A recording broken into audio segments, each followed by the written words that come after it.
একদিন স্বয়ং মা লক্ষ্মী জগন্নাথ দেবকে বললেন, আমি একবার পৃথিবীতে নেমে দেখতে চাই মানুষ সত্যিই কি আমাকে ভক্তি করে নাকি শুধু ধনসম্পত্তির লোভেই আমাকে ডাকে। মা লক্ষ্মী একটা মেয়ের রূপ ধরে নেমে এলেন পৃথিবীতে। প্রথমে গেলেন এক ধনী ব্যবসায়ীর বাড়ি। তখন গভীর রাত্রি। দরজায় কড়া নেড়ে বললেন, আমি পথ ভুলে গেছি, আজ রাতে আপনার বাড়িতে একটু থাকতে পারি।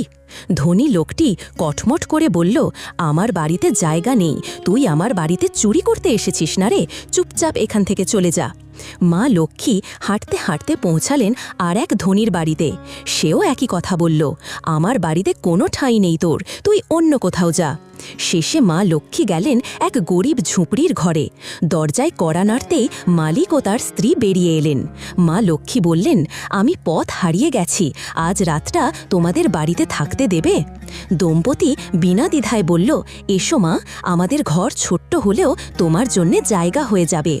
তারা মেয়েটিকে ভালো করে খাওয়ালো, শোবার জায়গা করে দিল এবং নিজেরাই তার সঙ্গে ঘুমিয়ে পড়ল।